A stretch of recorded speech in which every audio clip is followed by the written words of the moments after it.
Hai, kembali lagi dengan gua di sini untuk menemani rebahan santuy kalian. Pada kesempatan kali ini, gua akan menceritakan alur cerita film Jepang berjudul. Film ini rilis pada tahun 2018 yang lalu dan dibintangi oleh Sohirano dan juga Sakurai Hinako. Bercerita tentang kisah cinta teman masa kecil yang tinggal di apartemen yang sama, tetapi mereka tidak saling menceritakan perasaan mereka. Lantas bagaimana kisah selengkapnya? Simak video ini sampai habis. Film bercerita tentang empat sahabat dari kecil yang sekolah di SMA yang sama. Mereka bahkan tinggal di komplek apartemen yang sama. Dua di antara mereka yaitu Rin dan Yu saling menyukai. Namun mereka ragu untuk mengungkapkan perasaan mereka. Rin bahkan sering bersikap kasar kepada Yu untuk menutupi perasaannya. Dan hal itu menjadikan Yu sebagai siswi yang penakut dan kurang percaya diri. Sementara itu Koyomi dan Keita yang mengetahui mereka saling menyukai berusaha untuk membantu. Suatu hari saat di sekolah seorang pria dan temannya mengajak Yu untuk menjadi pasangannya saat eksperimen kimia. Namun saat itu Yu menolak karena dia ingin Rin yang menjadi pasangannya. Dan ketika bertemu Rin, Yu pun meminta Rin untuk berpasangan dengannya. Rin pun menyetujuinya karena dia beranggapan bahwa Yu payah kalau tidak bersamanya. Padahal dalam hatinya dia telah berharap berpasangan dengan Yu. Namun dia gengsi di depan Yu. Singkat cerita, praktek eksperimen pun segera dimulai. Saat itu Rin sebenarnya sedang sakit, dan Keita memintanya untuk pulang karena mengkhawatirkannya. Namun Rin tetap akan ke sana karena Yu sudah menantikan eksperimen itu. Saat memasuki ruangan lab, para siswi perempuan terpana dengan penampilan Rin yang memakai jas lab. Sementara Yu merasa sangat gugup karena Rin berpasangan dengannya. Namun karena rasa gugupnya itu, Yu melakukan kesalahan saat eksperimen. Untungnya saat itu Rin berhasil menyelamatkannya. Akan tetapi tangan Rin mengalami luka. Yu saat itu langsung mencemaskan Rin, sementara murid-murid yang lain kaget dengan kejadian itu. Malamnya Yu datang ke apartemen Rin untuk merawatnya, akan tetapi Rin menyuruhnya pulang karena tidak ingin dikasihani. Rin pun pura-pura tidur agar Yu segera pulang. Namun sebenarnya dia masih berharap Yu merawatnya. Saat dia membuka mata, dia tidak melihat Yu ada di sana. Dia pun berusaha mencari karena dia berpikir Yu bersembunyi.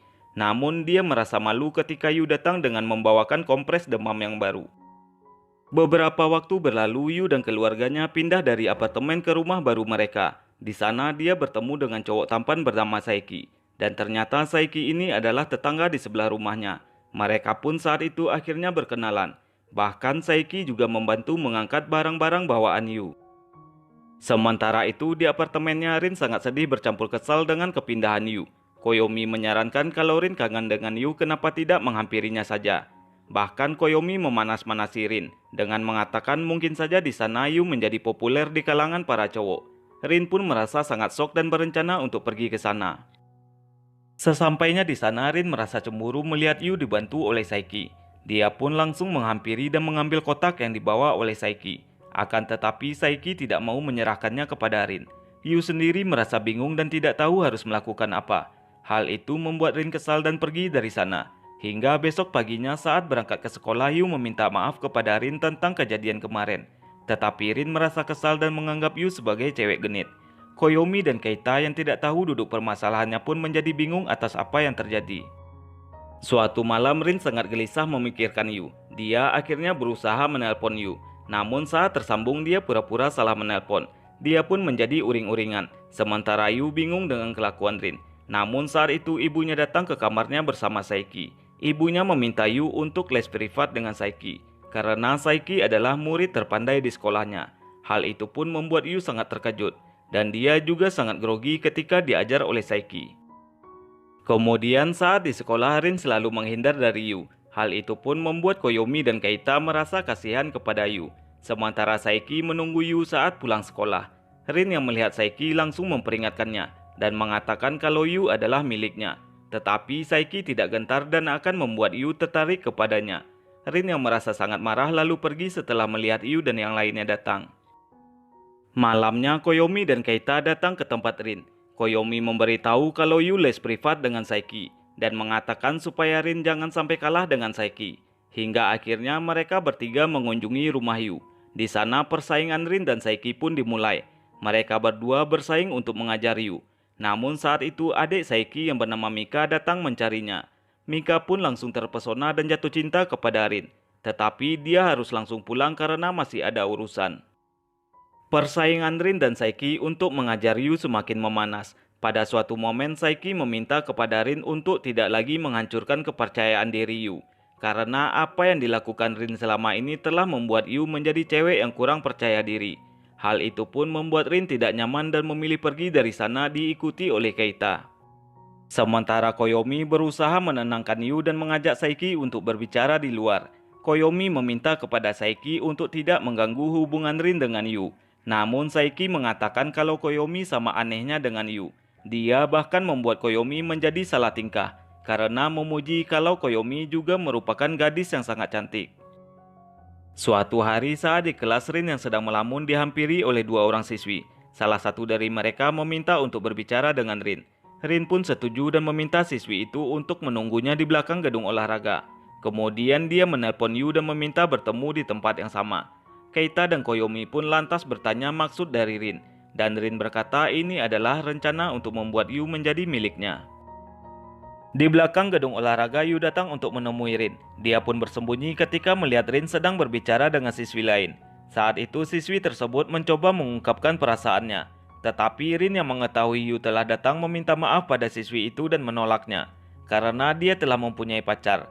Dan Rin berkata bahwa pacarnya adalah Yu. Dan seketika itu Yu yang sedang menguping pembicaraan mereka sangat terkejut. Kemudian Rin berjalan ke arah tempat Yu berada. Dia berkata terpaksa melakukan itu untuk menghindari siswi lain mengungkapkan isi hati mereka kepadanya. Karena merasa capek dengan hal itu dia meminta Yu mau berpura-pura menjadi pacarnya. Dan bersikap mesra agar semua percaya bahwa mereka berpacaran. Yu pun bersedia membantu Rin untuk berpura-pura menjadi pacarnya. Rencana Rin untuk menjadikan Yu miliknya cukup berjalan mulus, karena sejak saat itu Rin memperlakukan Yu dengan sangat romantis. Bahkan saat bertemu Saiki pun dia mengatakan bahwa Yu telah menjadi pacarnya. Rin juga mengajak Yu untuk pergi berkencan sambil menggenggam tangannya. Dan suatu ketika saat di kamar Rin berniat untuk mengajari Yu cara bercinta. Namun Yu menolak karena dia merasa aneh dengan sikap Rin yang tiba-tiba menjadi baik. Dan dia merindukan Rin teman masa kecilnya. Namun Rin merasa salah paham dan pergi dari sana. Suatu malam saat Koyomi pulang dari rumah Yu, dia bertemu dengan Saiki. Karena waktu liburan sekolah sudah dekat, dia mengajak Koyomi dan Yu untuk pergi liburan ke rumah kakeknya. Namun Koyomi bersedia ikut asalkan dengan Rin dan juga Keita. Hingga akhirnya mereka berenam pun pergi berlibur ke rumah kakek Saiki di Desa Bintang. Namun dalam perjalanan Yu dan Rin tidak saling bertegur sapa. Sesampainya di rumah kakek Saiki, Yu teringat sesuatu tentang masa kecilnya dengan Rin. Ternyata desa ini adalah tempat mereka dulu bertamasya waktu kecil. Dan di dalam hutan Rin pernah menyembunyikan harta berharganya yang dulu tidak bisa ditemukan oleh Yu. Sementara itu Rin sendiri memanfaatkan Mika untuk membuat Yu cemburu. Tetapi Yu tidak memikirkannya. Dia berencana untuk mencari harta yang disembunyikan Rin waktu kecil dulu. Karena menurutnya kalau dia berhasil menemukan harta itu, Rin pasti tidak akan menganggapnya sebagai gadis yang payah lagi. Hingga akhirnya pada saat acara makan-makan di pinggir danau, Yu berlari ke dalam hutan untuk mencari harta itu. Semua yang ada di sana bingung dengan tindakan Yu tersebut. Namun mereka mulai khawatir karena Yu belum kembali.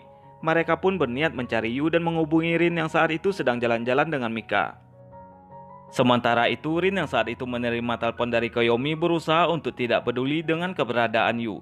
Dia tetap menikmati jalan-jalannya dengan Mika. Akan tetapi hati kecilnya tidak dapat berbohong. Mika berusaha untuk terus merayu Rin.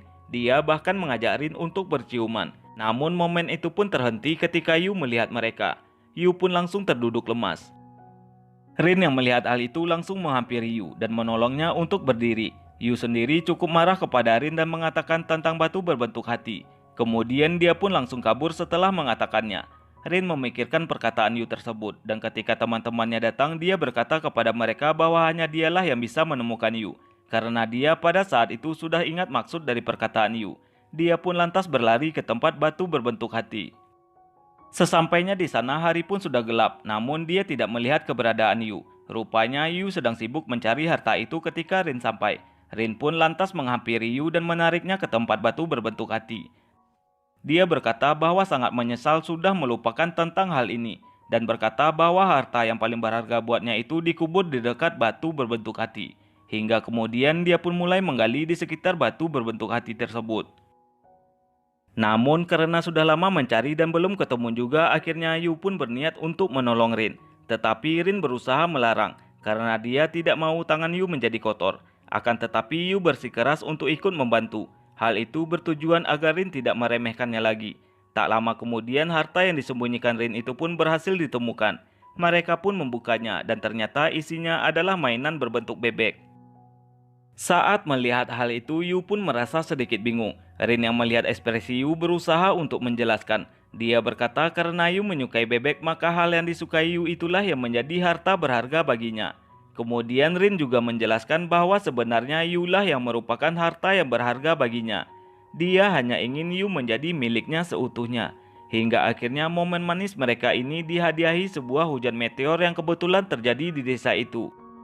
Di bawah gemerlap indahnya hujan meteor, Rin pun memandang Yu dan membayangkan dirinya melamar Yu. Hingga momen romantis mereka pun berakhir dengan adegan ciuman. Mika yang datang dengan Keita merasa sedih melihat hal itu. Dia pun menangis di pelukan Keita. Sementara Saiki sendiri meminta dihibur oleh Koyomi. Tetapi Koyomi malah memberinya sebuah cubitan manis. Dan film pun berakhir dengan happy ending.